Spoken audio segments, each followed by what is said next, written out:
দক্ষিণ এশিয়ার ভূ রাজনীতিতে এইমাত্র এক বিশাল বড় ঘটনা ঘটে গেল। এতদিন যে তিস্তা মহাপরিকল্পনা এবং মংলা বন্দর নিয়ে ভারত ও চীনের মধ্যে এক অলিখিত যুদ্ধ চলছিল, সেখানে বাংলাদেশ আজ এক চূড়ান্ত ও ঐতিহাসিক সিদ্ধান্ত নিয়ে নিল। আজ বেইজিংয়ে অনুষ্ঠিত বাংলাদেশ চীন কৌশলগত সংলাপে মংলা বন্দরের অত্যন্ত গুরুত্বপূর্ণ ৩ নম্বর টার্মিনাল এবং তিস্তা মহাপরিকল্পনার পুরো কারিগরি দায়িত্ব অফিসিয়ালি তুলে দেওয়া হলো চীনের রাষ্ট্রীয় প্রতিষ্ঠান চায়না হারবার ইঞ্জিনিয়ারিং কোম্পানির হাতে। আর এর পরে ভারতের মধ্যে কম্পন সৃষ্টি হয়ে গেছে, তাদের মধ্যে ভয় সৃষ্টি হয়ে গেছে বাংলাদেশ কিভাবে ভারতকে বয়কট করে চীনকে বেছে নিতে পারল। কিন্তু চমকের শেষ এখানেই নয়, এই মংলা বন্দর ব্যবহারের জন্য ভারতের আদানি গ্রুপের সাথেও প্রায় $1 বিলিয়ন চুক্তি হওয়ার কথা প্রায় চূড়ান্তই ছিল। সেখানে ভারতকে এক প্রকার আড়ালে রেখে হঠাৎ বেইজিংয়ের দিকে কেন এতটা ঝুঁকে পড়ল ঢাকা? এর পেছনে আসল খেলাটাই বা কি? ঘটনার গভীরে যেতে হলে আমাদের একটু ফ্ল্যাশব্যাকে যেতে হবে। তিস্তা মহাপরিকল্পনা বা Teesta river comprehensive management and restoration project, যা বাংলাদেশের উত্তরাঞ্চলের প্রায় 2 কোটি মানুষের একটা জীবন মরণের বিষয় এর সাথে জড়িত। এই প্রকল্পে চীন প্রায় $1 বিলিয়ন বা 10,000 কোটি টাকা অর্থায়ন করতে 4 বছর আগেই প্রস্তাব দিয়েছিল। কিন্তু সে সময় শেখ হাসিনা সরকার চীনকে এক পাশে রেখে ভারতের প্রধানমন্ত্রী নরেন্দ্র মোদী এবং দিল্লির সাউথ ব্লকের তীব্র আপত্তির কারণে বাংলাদেশ এই সিদ্ধান্ত তারা ঝুলিয়ে রাখতে বাধ্য হয়েছিল। ভারতের নিরাপত্তা উপদেষ্টা অজিত দোভাল একাধিকবার স্পষ্ট করে জানিয়ে দিয়েছিলেন যে ভারতের শিলিগুড়ি করিডোর বা চিকেন স্নেকের মাত্র 100 কিলোমিটারের মধ্যে যদি চীনা ইঞ্জিনিয়ারদের উপস্থিতি আমরা পাই, তাহলে সেটা ভারতের জাতীয় নিরাপত্তার জন্য একটা মারাত্মক হুমকি। তাই কোনোভাবেই এই প্রজেক্ট আমরা বাস্তবায়ন হতে দিতে পারি না।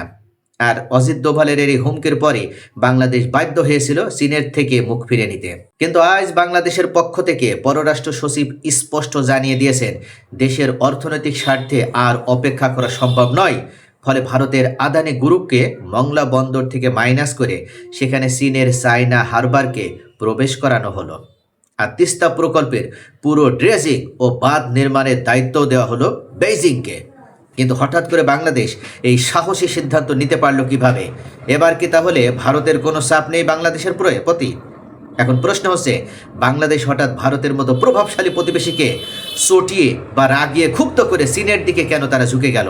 এর পেছনে রয়েছে পিওর ইকোনমিক্স এবং ডলার সংকট। অর্থনৈতিক বিশ্লেষক ডক্টর দেবপ্রিয় ভট্টাচার্য তার সাম্প্রতিক রিপোর্টে দেখিয়েছেন, বাংলাদেশের বৈদেশিক মুদ্রার রিজার্ভ এই মুহূর্তে আশঙ্কাজনক অবস্থায় রয়েছে। আর আমাদের এই মুহূর্তে জরুরি ভিত্তিতে বিলিয়ন ডলারের বৈদেশিক বিনিয়োগও প্রয়োজন। ভারত বাংলাদেশের রাজনৈতিক বন্ধু হতে পারে, কিন্তু অর্থনৈতিকভাবে এই মুহূর্তে বাংলাদেশকে এত বড় অঙ্কের সফট লোন বা এত বড় অর্থনৈতিক সাহায্য সুবিধা দেওয়া বা আর্থিক সহায়তা দেওয়ার ক্ষমতা দিল্লিরও নেই। কিন্তু বাস্তবে কি অর্থনৈতিক কারণ, নাকি ভারতের মতো কোনো রাক্ষসের হাত থেকে বাংলাদেশকে রক্ষা করার জন্যই সরকার এই সাহসী পদক্ষেপ নিয়েছে?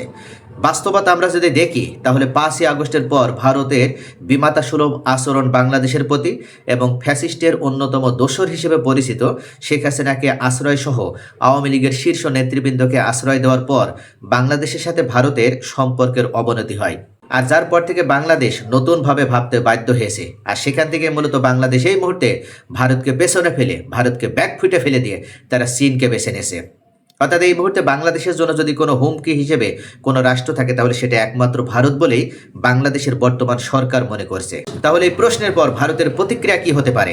ভারতীয় ভূ রাজনীতিবিদ ডক্টর সি রাজা রামমোহন তার এক আর্টিকেলে লিখেছেন, বাংলাদেশ যদি চীনের দিকে অতিরিক্ত ঝুঁকে পড়ে, তবে ভারত তার উত্তর পূর্বাঞ্চলীয় রাজ্যগুলো যেমন আসাম, ত্রিপুরা, নাগাল্যান্ড, মেঘালয়, মিজোরাম নিরাপত্তার সাথে বাংলাদেশের উপর অন্য উপায়ে চাপ সৃষ্টি করতে পারে।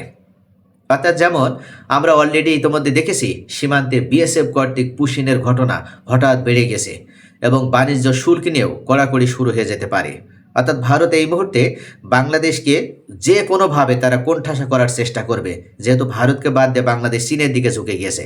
তবে এই মুহূর্তে বাংলাদেশ ভারতের প্রতি আর বিশ্বাস স্থাপন করতে পারছে না, ভারতকে তারা সত্যিকার অর্থে নিজেদের বন্ধু বলে মনে করতে পারছে না। আর যে কারণেই দেশের গুরুত্বপূর্ণ যে প্রজেক্টগুলো, সেইগুলোর দায়িত্ব তারা এখন চীনা সরকারের হাতে তুলে দিয়েছে।